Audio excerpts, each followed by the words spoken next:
vocês assim, não que eu possa impedir vocês de gravar qualquer monitoria minha, né? Porque é só gravar e pronto. Mas se vocês, nessa parte, vocês têm a autorização para poder gravar a monitoria, tá? Da parte onde eu vou corrigir o ED. Segundo ponto, se vocês tiverem, conforme eu for discutindo, falando as respostas, se eu for parar para corrigir a questão de vocês, demora. E a gente vai ficar muito tempo. Então, o que que eu vou fazer? Eu vou começar a discutir sobre as questões. Se vocês tiverem dúvidas na explicação, mandem para mim que a gente fala logo, certo? A gente discute sobre. Mas se vocês quiserem que eu veja a questão e fale, ó, você acha que tá certo? Você acha que o que que tem que você acha que está completa, me mandem no WhatsApp, tá? Pode me mandar tranquilo que eu dou uma olhada no ED inteiro e vejo o que está correto, o que não está correto e o que dá para melhorar para a construção da resposta, beleza? Enfim, deixa eu só... Eu esqueci que eu não tinha o ED no celular, perdão, no computador, só vou fazer upload no Drive aqui e a gente inicia.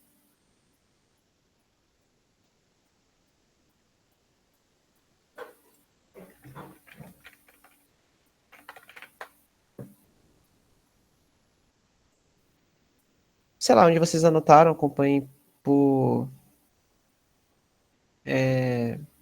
dinâmica. Conceitue sistema e ambiente. Então, como vocês estão cansados de saber, o sistema nada mais é do que uma porção delimitada de espaço, certo? Do ambiente, então uma porção delimitada do ambiente, que pode ou não ser delimitada por uma barreira física, mas que obrigatoriamente precisa conter energia e matéria em seu interior, beleza? Então, precisa ter energia, precisa ter matéria, mas não necessariamente precisa trocar com o ambiente. Tá? Então, de novo, o sistema é uma porção delimitada de espaço que precisa conter energia e matéria. O ambiente é todo o entorno do sistema, certo? Então, ele, como definição, ele serve basicamente para isso. Ele é tudo aquilo que envolve o sistema e que pode interagir com esse sistema, mas não é algo obrigatório. Tá? Não é à toa que a gente tem a conceituação de sistema fechado e sistema aberto. Tranquilo? Questão número 2. Há um limite físico conceituando o sistema ambiente e explique sua escolha. Então, depende, certo? Um sistema ele pode ser classificado como contínuo ou descontínuo. Um sistema contínuo ele não vai ser delimitado por nada, então não tem nada que separe ele do ambiente, apenas as suas características internas, certo? A exemplo que a gente deu na última monitoria presencial, que foi até o Jair que falou comigo esse exemplo, eu achei interessante, foi de pense aí, vocês estão lá no PQ e começa a pegar fogo no P1, certo?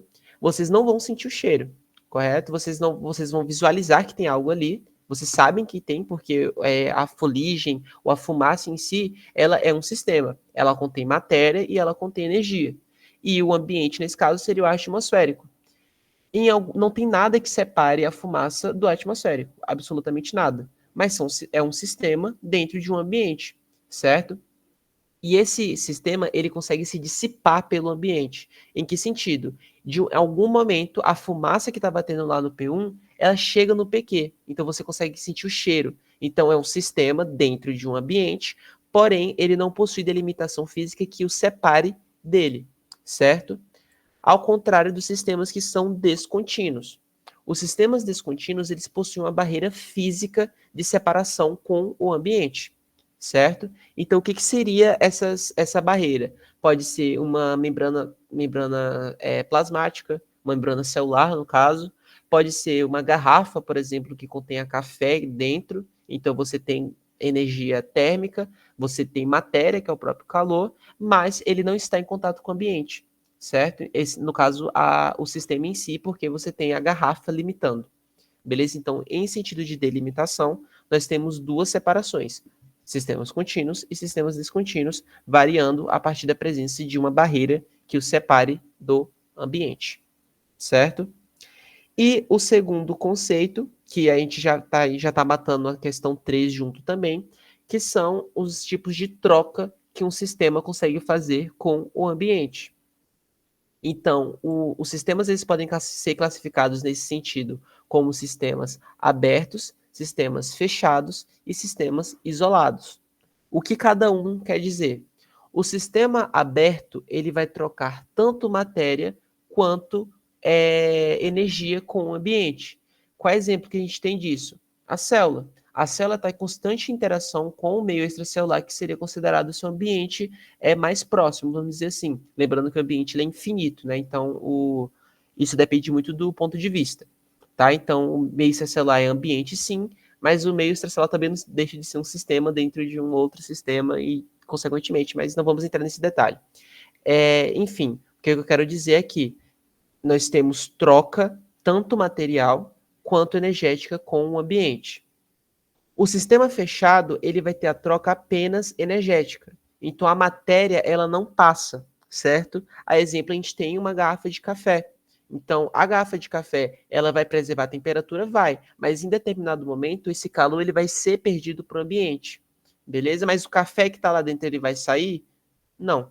Ele continua lá dentro. Então, você tem troca energética, mas você não tem troca material. Beleza? E também tem os sistemas considerados isolados.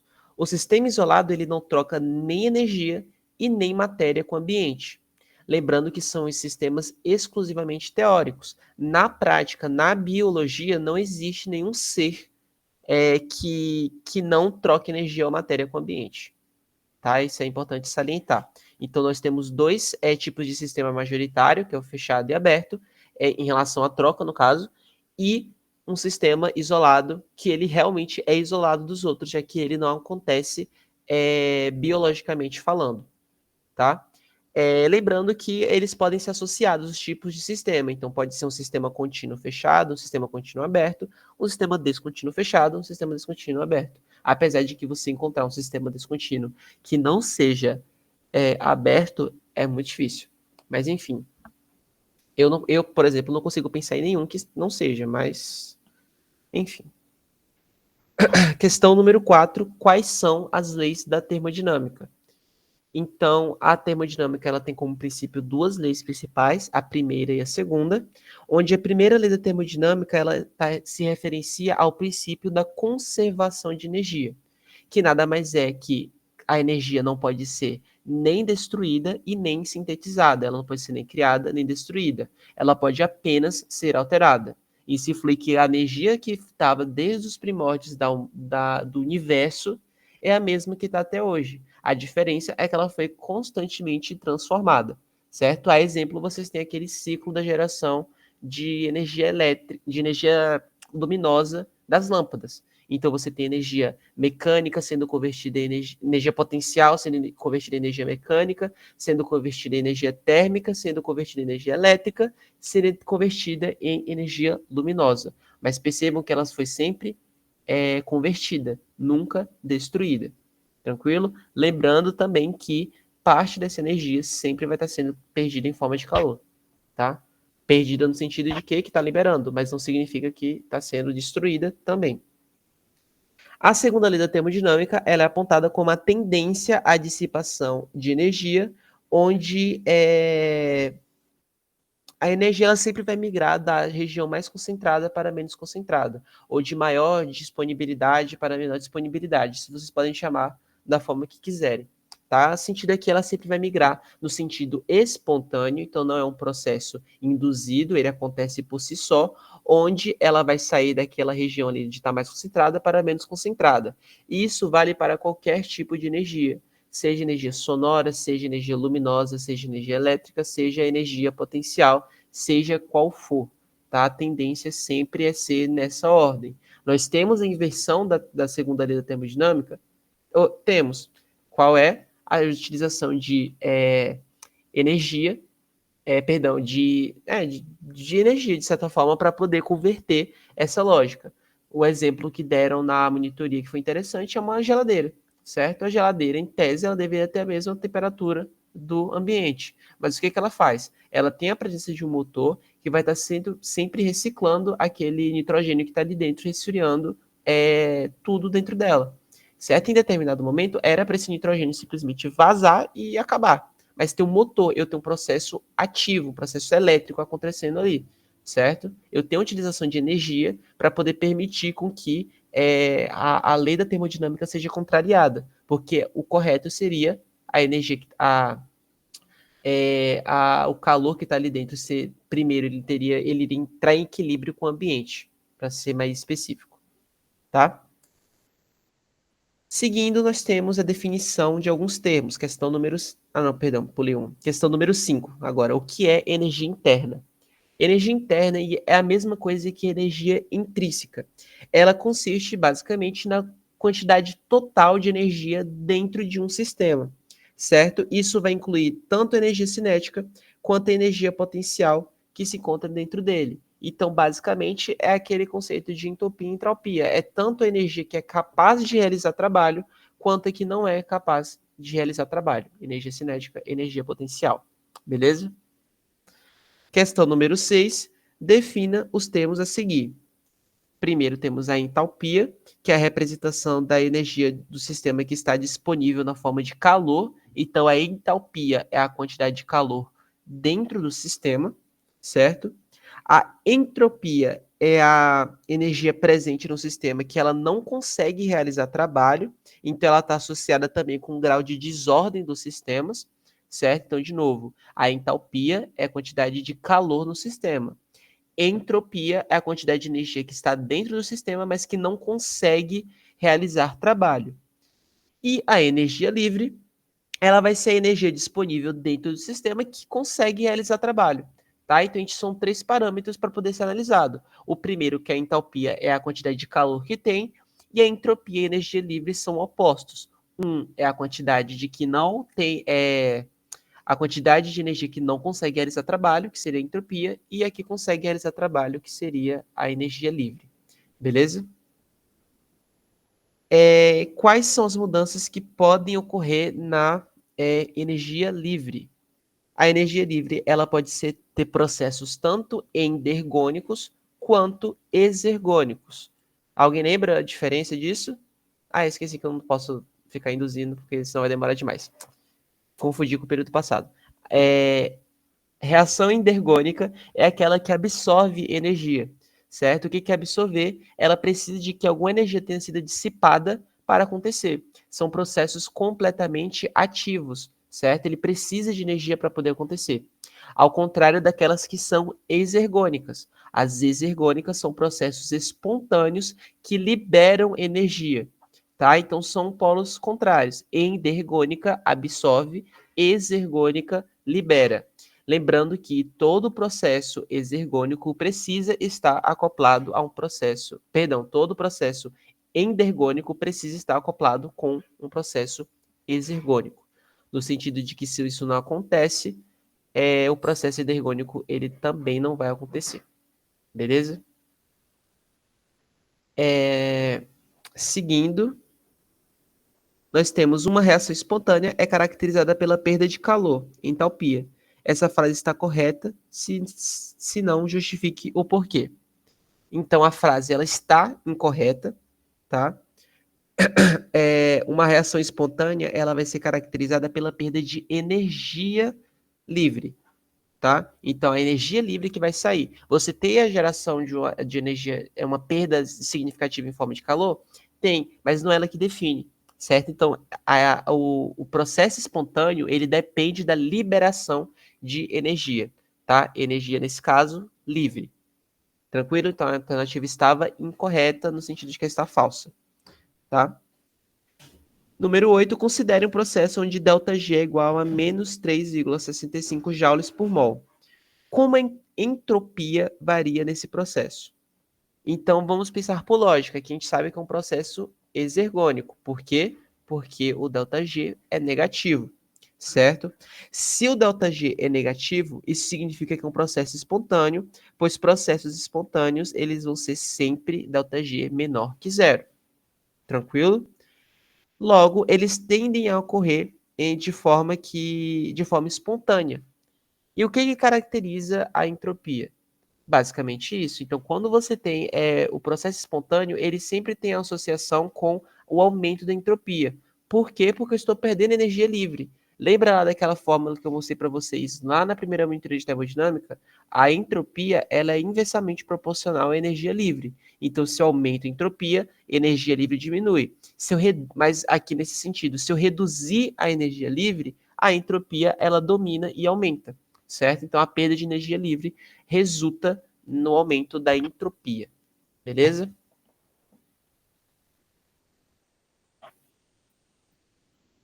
Acho que eu consigo transmitir o. Calma, acho que eu vou conseguir transmitir. Alguém fale, porque se eu sair aí eu não vou conseguir ver. Você tá tipo, vários entrando dentro do outro? Não, não, tá direitinho, tá direitinho. Tinha, perfeito. Aí que fica mais. Aí abriu ele errado.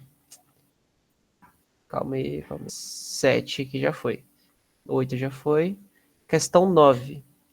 Então, o processo A ocorre com a liberação de energia livre, enquanto outro processo B ocorre com o aumento de desorganização. Classifica os processos A e B termodinamicamente segundo as informações acima.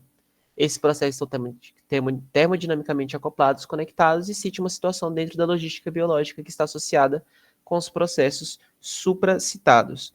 Então, o processo A ele vai ser um processo exergônico, certo? Por que, que eu falo que é exergônico? Porque ele está liberando energia, certo? O processo B ele ocorre com o aumento de desorganização. Só que tem um problema aqui, tá? Era para essa questão específica não foi feita por mim, foi feita por um monitor antigo. E agora que eu percebi que não era para ser desorganização, era aumento de organização, já que aqui eu seria um processo endergônico, tá? Então, tem esse detalhezinho aí. Mas enfim, aqui era para ser aumento de organização. Então aqui eu conceituaria que seria um processo endergônico, tá? Então o que que vai acontecer aqui? O processo A ele pode ser acoplado ao processo B? Pode. Por quê? Porque se o processo B é um processo endergônico, ele precisa de absorver energia, ele precisa estar acoplado com um processo exergônico, certo? Então, isso aqui são sim acoplados termodinamicamente. Em uma situação dentro da logística biológica que está associada com esse processo, seria a bomba de sódio de potássio, por exemplo. Tá? Ela precisa da clivagem de ATP, a geração de energia, processo exergônico, para promover o transporte contra o gradiente de concentração do sódio e do potássio. Tá? Isso aí é uma clássica inversão do potencial da lei da termodinâmica. Beleza? Então, primeiro, o processo A é exergônico, ΔG negativo, libera energia. Processo B é endergônico, ele é sinal positivo e absorve energia. Eles estão termodinamicamente acoplados? Sim, estão. E uma situação seria a bomba de sódio de potássio, tá? Questão número 10. Toda reação que ocorre em dois sentidos, obrigatoriamente é espontânea em um sentido e não espontânea em outro. Essa frase está correta? Se sim, se não, por quê? E ela está correta, galera. Então, toda reação, ela sempre vai ter dois sentidos. O sentido, por exemplo, se a gente tivesse um processo aqui, A mais B igual a C mais D. O processo, nesse sentido de A mais B, C mais D, sempre vai ser espontâneo, tá? Agora, se eu quiser converter esses produtos nos seus reagentes novamente, eu preciso de gasto energético. Então, é por isso que eu falo que, no sentido contrário, eu vou ter uma reação não espontânea, obviamente, necessitando de aporte energético para acontecer. Beleza? Seguindo para as questões de membrana biológica. Primeira questão, qual a composição das membranas biológicas? Cite as suas funções, tá? Então, a membrana, ela vai ser composta por lipídios, proteínas e carboidratos, basicamente. A membrana como inteiro, tá? Aqui eu não estou falando suas proteínas associadas e nem o colesterol, por exemplo. Então, qual a função dessas estruturas? Qual a função dessas moléculas, lipídio, proteína e carboidrato?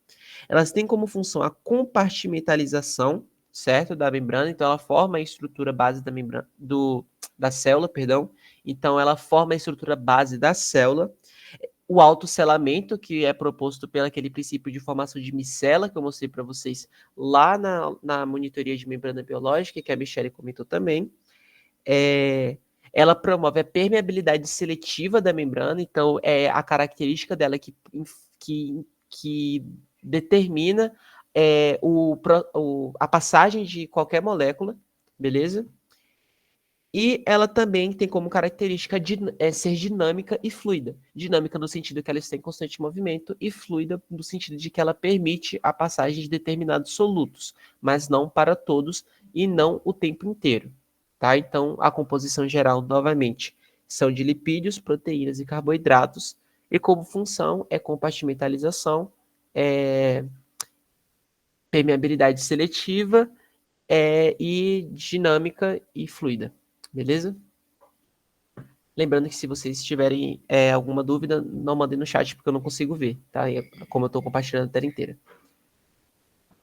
Continuamente, de forma geral, a maior parte das membranas plasmáticas são compostas por X, e dentre esses, qual é o mais abundante? Sua diferenciação pode ser dada através de quais características estruturais e químicas, e cite também os principais movimentos desses compostos.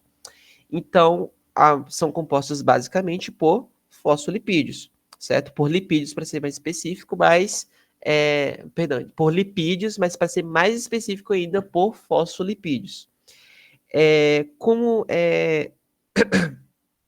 Elas vão se diferenciar pelo comprimento, então elas podem ter caudas grandes e curtas, lembrando que isso impacta na fluidez da membrana, certo? Presença ou não de saturação nas caudas, e possui alguns precursores, que são aquelas moléculas acopladas no topo do fosfato. Não sei se você lembra, caracteriza a esfigomielina, enfim, o inositol, serina, são associados à membrana que dão características próprias ao fosfolipídio, beleza? E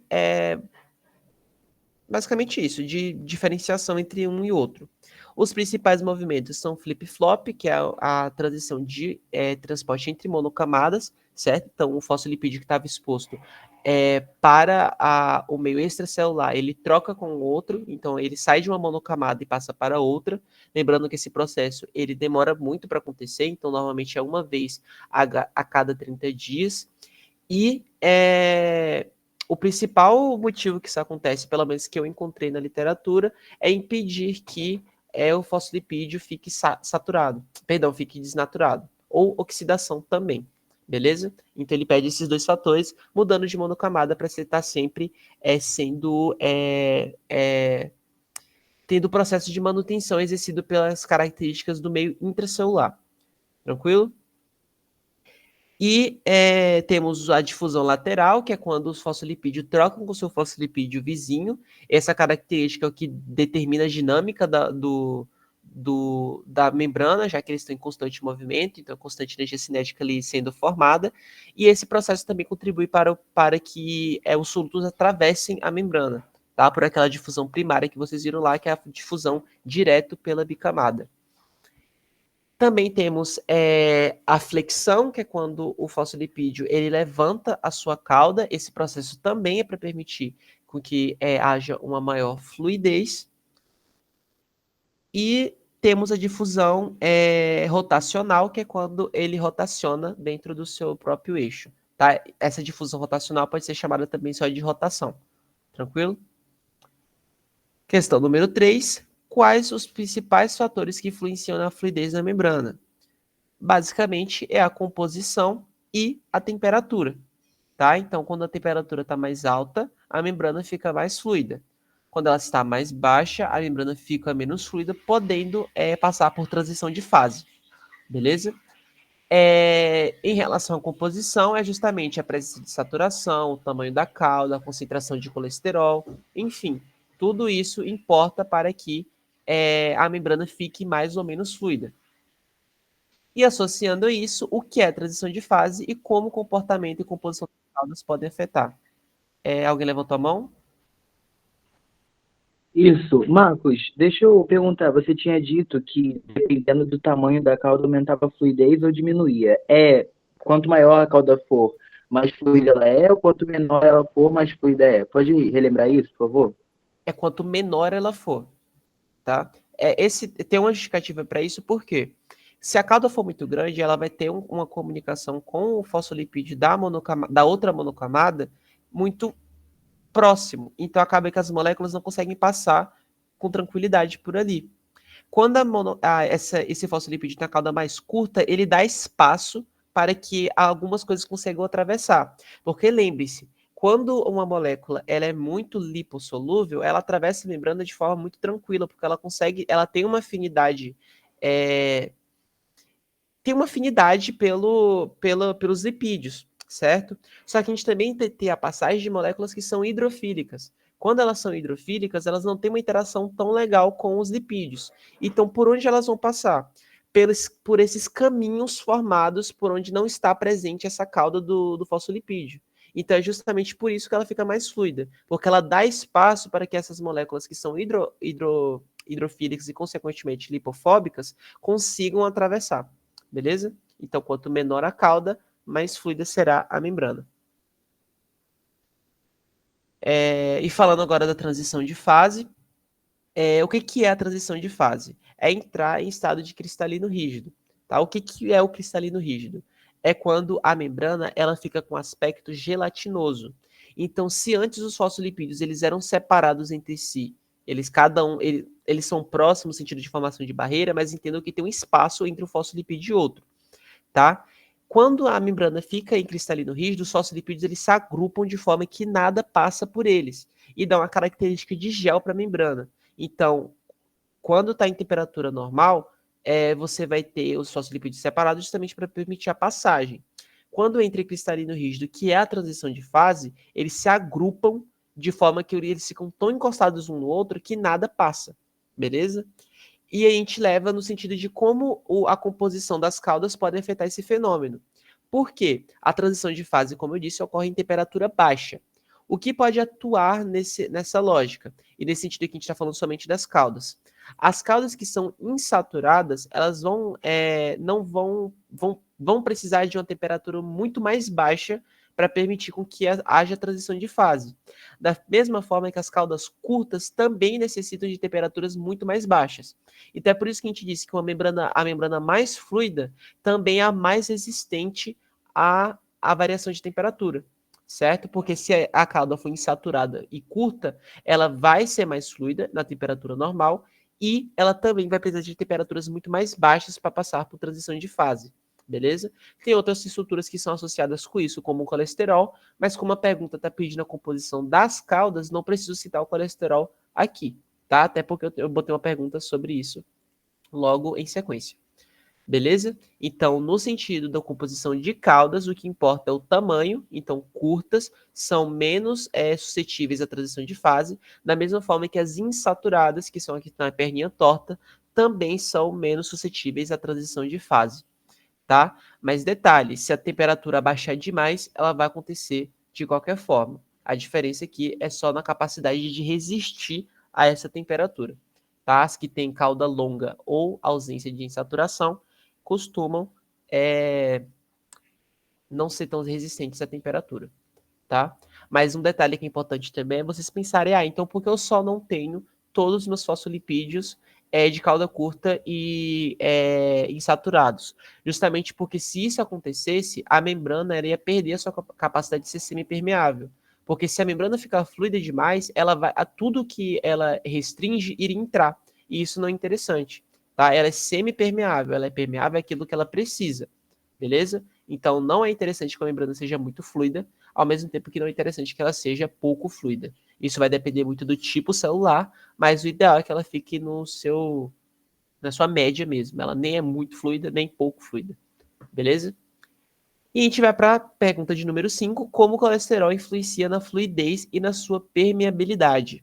O que o colesterol faz? O colesterol ele vai ficar alocado basicamente entre o início da cauda de hidrocarboneto e sua porção final. Então, vai ter digamos que a gente tem um fosfolipídio aqui e é que eu não tenho. Será que dá para desenhar com isso aqui? Acho que dá. Gente, eu não sei desenhar, tá? Então. E ainda mais com mouse. O colesterol. Acho que eu teria que fazer maior, na verdade. Para vocês conseguirem visualizar. Então, eu tenho aqui um fosfolipídio. E um outro fosfolipídio. O colesterol, ele ficaria mais ou menos aqui, ó. Ele fica assim. Ele fica nessa porção aqui, reduzindo a permeabilidade da bicamada, certo? Então, a passagem de moléculas aqui vai ficar mais difícil devido à presença do colesterol, que nada mais é do que uma molécula lipídica também, tá? Então, a passagem daquelas que são hidrofílicas vai ser bem mais complicada pela presença de colesterol. Detalhe, a gente tem uma formação de uma porção aqui que é menos permeável. Então, percebo que essa parte aqui, onde o colesterol está alocado, vem aqui, essa aqui é a região menos permeável, e aqui eu tenho uma região mais permeável, tá? Então, essa presença do colesterol deixa todo o fosfolipídio menos permeável. Ele deixa uma região dele assim. Tranquilo? E é isso, basicamente. Ele vai, na fluidez, ele deixa a membrana menos fluida e na permeabilidade, ele reduz a permeabilidade. Não é à toa em que situações de uma concentração muito elevada de colesterol, principalmente de LDL, que é aquele de densidade baixa, de HDL, perdão, que é de alta densidade, que é o colesterol ruim, no caso, ele vai se alocar na membrana e deixar ela menos fluida, menos permeável. E aí também é nocivo. Tá? Não é à toa que as células também são depósitos de gordura, de colesterol. As membranas biológicas podem apresentar alguns tipos de proteína em sua composição. Quais os tipos de proteínas, suas principais características e onde estão localizadas em relação às membranas. Então, quais os tipos de proteína que a gente tem? O primeiro tipo de proteína são as proteínas transmembrana, certo? Ou proteínas integrais, vocês podem chamar como quiser. Como característica, elas são anfipáticas, então elas têm interação tanto com a porção lipídica quanto a porção aquosa, certo? Então ela vai estar localizada no interior da membrana, tendo uma estrutura associada no citosol e no meio extracelular. Então ela vai estar presente por toda a extensão, beleza? Ela atravessa completamente a membrana plasmática, ou melhor, qualquer membrana, beleza? E a função principal dela normalmente é transporte, tá? Elas podem variar dependendo do número de travessias, então se ela passa só uma vez pela bicamada, a gente chama de unipasso, ou ela pode passar várias vezes e ela é chamada de multipasso, beleza? Também temos as proteínas ancoradas, que estão presentes em uma monocamada só, certo? Ou ela está totalmente voltada para o citosol, ou ela está voltada totalmente para o meio extracelular. Ela não atravessa e nem sai também, beleza? Ela vai apresentar uma interação muito forte com as cadeias hidrocarbônicas dos fosfolipídios. Então, ela fica presa com intensidade no fosfolipídio, tá? E também temos as proteínas periféricas, que elas estão muito mais concentradas no interior ou no exterior da célula, então ela também não atravessa. Mas qual a diferença dela? Ela vai estar fazendo uma interação fraca, normalmente é ponte de hidrogênio com a proteína transmembrana, certo? Então ela vai acoplar na proteína, seja pelo lado de fora ou seja pelo lado de dentro, certo? Então ela está acoplada nesse sentido para quê? Porque se você recebe um estímulo nessa proteína transmembrana, você consegue induzir algum efeito na proteína que está exposta, ou melhor, que ela está ligada. E é por isso que a ligação é fraca, porque ela é justamente feita para ser rompida. Beleza? Então, 3 tipos: ancorada, periférica e transmembrana, cada uma com a funcionalidade diferenciada. Beleza? Questão número 7, partindo-se de uma temperatura igual a 25 graus, há uma membrana A e uma outra membrana B, ambas em estado de elevada fluidez. Quando a temperatura é reduzida para 16 graus, a membrana A permanece fluida, enquanto a membrana B passa para um estado de quase cristalino de baixa fluidez. Como classificamos o fenômeno sofrido pela membrana B e descreva a composição fosfolipídica mais provável para cada uma das duas membranas. Então, a gente está numa situação aqui onde a gente teve uma baixa na temperatura, certo? Vamos falar primeiro da membrana A. Ela ficou normal. Então, o que a gente pode induzir que essa membrana tem? Ela vai ter esses fosfolipídios, eles vão ter caudas insaturadas e vão ser provavelmente caudas curtas, porque ela conseguiu resistir a uma transição de fase, certo? A gente pode também falar que possivelmente ela tem uma concentração interessante de colesterol, porque o colesterol também inibe a transição de fase, já que ele atua como isolante térmico, beleza? Falando da membrana B agora, a gente tem que ela quase passou para cristalino rígido. O que acontece aqui? Nós temos uma composição que favorece, ou melhor, uma composição que não resiste à variação de temperatura. Então, possivelmente, as caudas desses hidrocarbonetos eram saturadas e possivelmente longas também, certo? E aí, a gente pode também inferir que talvez a concentração de colesterol esteja baixa, ou justamente por ele não atuar como isolante térmico, beleza? Questão número 8. Quais funções das proteínas presentes nas membranas plasmáticas? Então, as proteínas elas têm diversas funções, como a gente viu anteriormente, certo? Ela vai, ela vai atuar como transporter, no caso, como proteínas transportadoras, isso está associado exclusivamente às proteínas transmembrana, certo? Então, transporta no sentido que ela vai transportar coisas de um lado para o outro, beleza? Elas também podem ser receptores, então elas vão estar esperando algum estímulo. Esse receptor ele pode ser tanto para variação elétrica, quanto para ligante, quanto para distensão de membrana, certo? Que a gente ocorre lá nos receptores mecânicos, ou mecanorreceptores, beleza? Então, esses receptores eles vão estar suscetíveis a alguma variação. Então, pode ser a expressão de um sítio de ligação que vai se ligar a um determinado ligante, pode ser sensíveis à variação elétrica que acontece naqueles que são voltagem independentes, e também eles podem se abrir, ou podem receber essa informação a partir do estiramento da membrana, que é o que caracteriza os mecanorreceptores, tá? Então, primeira função que eu mencionei foi como transportador, segundo, como receptor, e terceira, como enzimas. Então, ela também pode atuar de forma enzimática, ela pode tanto promover seu efeito ali dentro da membrana, quanto ser solta e promover esse efeito em algum lugar, o que acontece, por exemplo, com as proteínas ancoradas, certo? A exemplo, a proteína G, acoplada de receptores metabotrópicos, enfim. Ela também pode fazer reconhecimento, então esse também é uma função de receptor, então ela reconhece alguma molécula, enfim. Essas são as principais funções, não são as únicas, ela também atua como linker também, que é comunicação entre proteínas, mas isso a gente não entra muito em detalhe. Aqui na biofísica a gente prefere se limitar a receptor, enzima e transporte, beleza? O transporte para ser mais específico.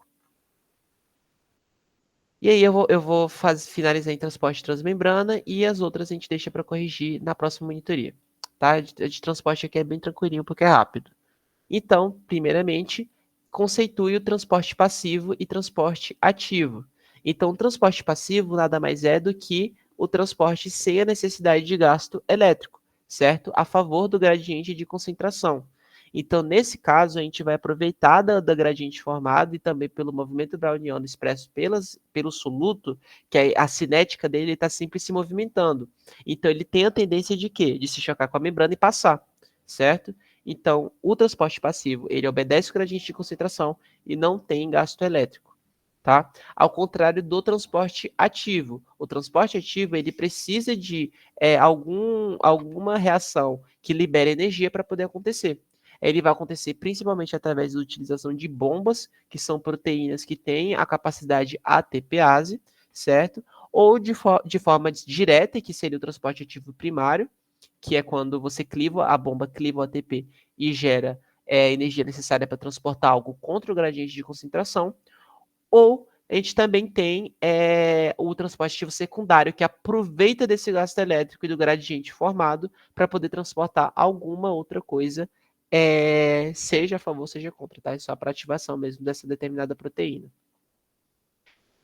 E o transporte passivo, a gente tem o transporte direto pela bicamada, então ele não interage com a estrutura, ele passa diretamente por ela. Nós temos os transportes a partir de poros formados nas proteínas transmembrana.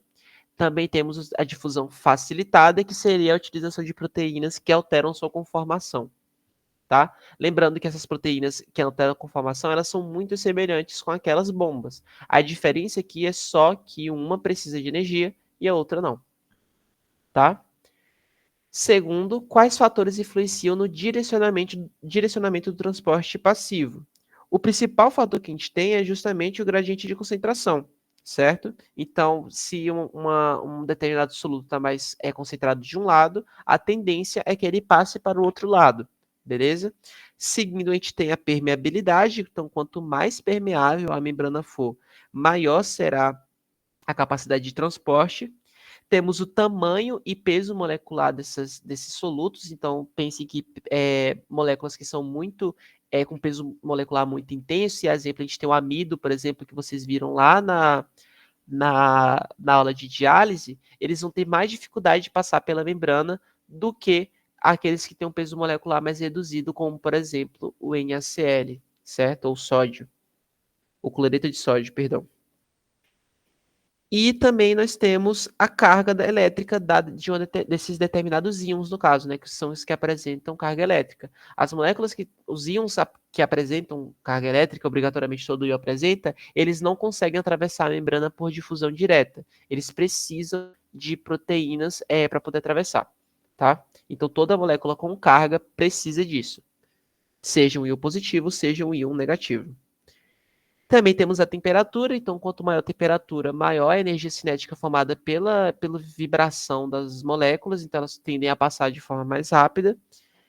E também a solubilidade, então se ela for mais lipossolúvel, ela atravessa a membrana com mais facilidade do que aquelas que são hidrossolúveis, tá? E, não, consequentemente, lipofóbicas. Lembrando que é sempre o contrário. Se a molécula é altamente lipossolúvel, ela dificilmente vai ser hidrossolúvel. Então, ela vai ser lipofílica, mas vai ser hidrofóbica. E aí, ao contrário, também funciona. Hidrofílica e lipofóbica. Conceito de difusão simples. Quais fatores influenciam na difusão simples?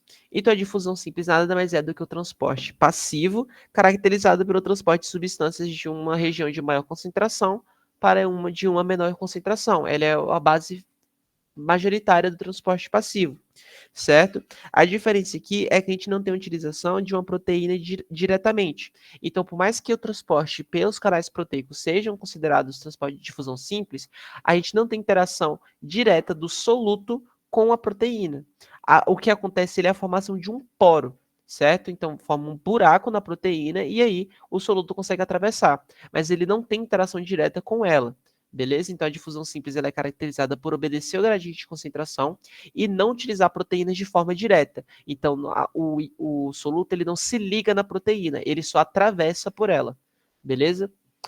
Os fatores que influenciam ele é justamente carga, tamanho, formato, enfim, esses mesmos fatores que eu utilizei para o transporte passivo atuam aqui, tá? Mas majoritariamente é o gradiente de concentração, o formato e a carga, beleza? E o peso molecular, os 4 fatores majoritários. Questão número 4, conceitue difusão facilitada. Quais são as etapas desse processo, quais os tipos de proteínas carreadoras, quanto a direção e quantidade de partículas transportadas na difusão. Então, a difusão facilitada, ela vai ser um tipo de transporte passivo em que as moléculas ou íon atravessam a membrana através das proteínas carreadoras, certo? Sem gasto energético.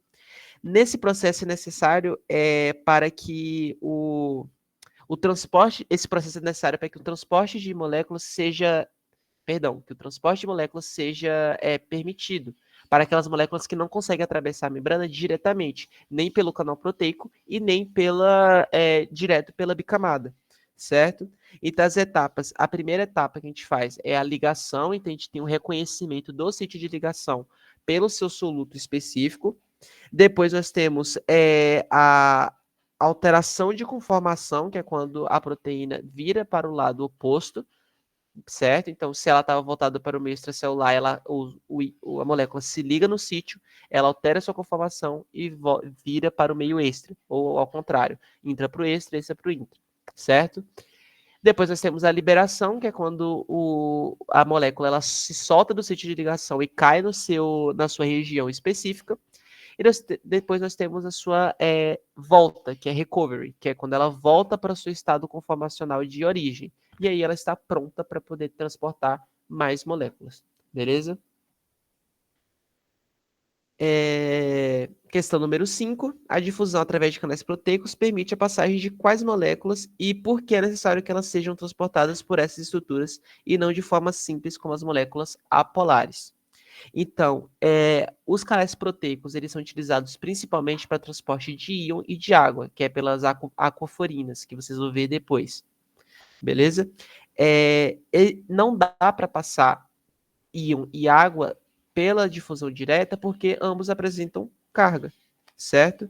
Então, ambos têm caráter hidrofílico, então automaticamente eles são lipofóbicos, então eles não vão conseguir atravessar diretamente, e também o tamanho da partícula, certo? Então, é por isso que a gente utiliza o canal proteico para poder atravessar, e majoritariamente quem atravessa por eles ou são íons ou é H2O, beleza?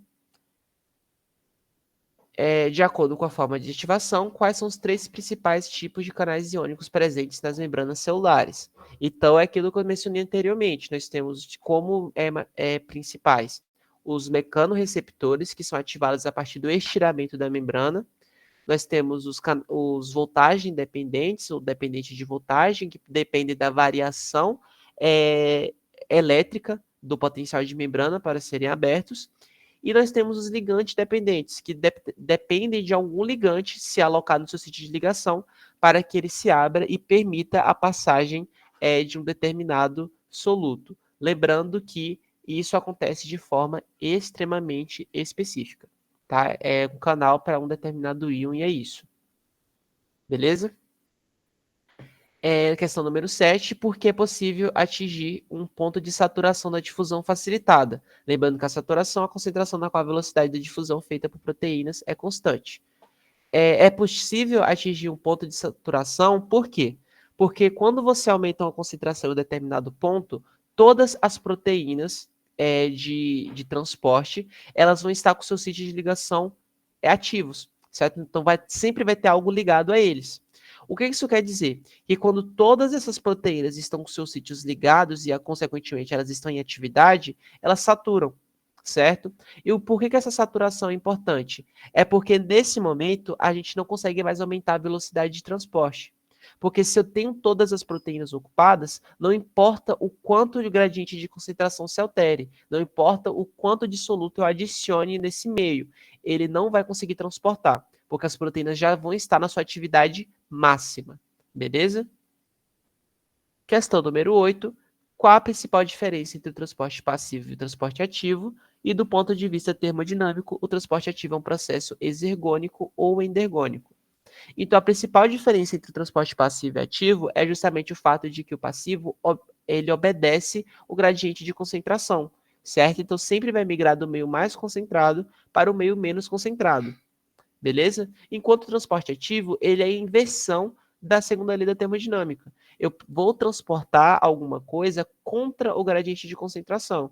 Então, se eu estava, vai transportar do meio menos concentrado para o mais concentrado de um determinado soluto, utilizando de energia. Tá? Enquanto o transporte passivo, ele não utiliza de nada para acontecer. É um processo completamente espontâneo, enquanto o ativo é um processo induzido. Certo? Do ponto de vista termodinâmico, a gente pode falar que o transporte ativo é um processo endergônico. Ele necessita do acoplamento com o processo exergônico, que é a hidrólise do ATP, para poder acontecer. Então, ele precisa captar energia de algum lugar. Beleza?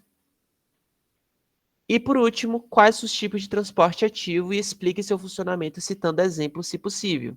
Então, o transporte ativo ele é dividido em transporte ativo primário e transporte ativo secundário. O transporte ativo primário, ele utiliza da energia de forma direta. Então, no caso do sistema orgânico, a gente vai falar que é a clivagem de ATP. Então, quando o ATP é clivado, ele gera energia. Ele é o processo exergônico. Quando isso acontece, eu vou ter alguma coisa, uma proteína, no caso, né, para poder absorver essa energia, sendo um processo endergônico, e ao fazer a sua determinada função, que é transportar contra o gradiente de concentração. Certo? O transporte ativo secundário, ele não vai ter um gasto direto de energia. Então, ele não vai ter uma nova molécula de ATP sendo clivada. Ele vai aproveitar do gradiente de concentração formado pelo primário para transportar alguma coisa. Qual é o exemplo majoritário que a gente tem disso? Aquele transporte de sódio cálcio que eu citei há um tempinho atrás na parte do cardíaco. Eu aproveito o gradiente formado pela bomba de sódio e potássio para captar 3 sódios e nesse processo liberar um cálcio. Então, eu pego 3 sódios e coloco no meio intracelular, pego esse cálcio e coloco no meio extracelular. Nesse momento, eu não gastei energia de forma direta, eu só aproveitei do gradiente de concentração formado pela bomba de sódio e potássio. Beleza? A parte de bioeletrogênese a gente vai deixar para corrigir na próxima monitoria, que vai englobar potencial de ação, potencial de membrana, biofísica da contração do músculo esquelético, vidrarias, enfim, todos os outros assuntos, incluindo contração do músculo cardíaco. Beleza? Tem alguma dúvida, galera? Algo que vocês queiram que eu repita? Que alguma questão que vocês acham que queiram que eu fale melhor? Sim ou não?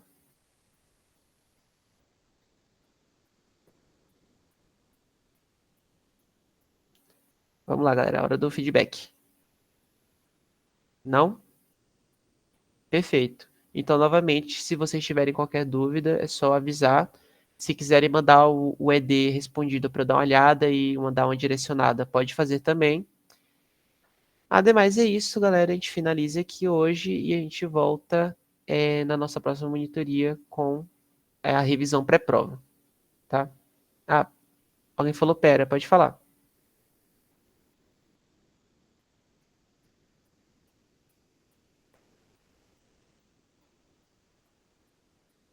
Assim, até dá. Porque se vocês responderem de forma descritiva, então assim, pegou uma questão, ela está perguntando só, sei lá, conceitue transporte ativo só. Aí você só fala, transporte ativo é o que usa energia contra o gradiente de concentração. Assim, eu não recomendo, porque aí você não vai aprender. Mas agora, se você utilizar a questão para poder falar sobre tudo que você sabe sobre o tema, aí vale a pena. Porque você vai lá, responde, bota tudo que você sabe.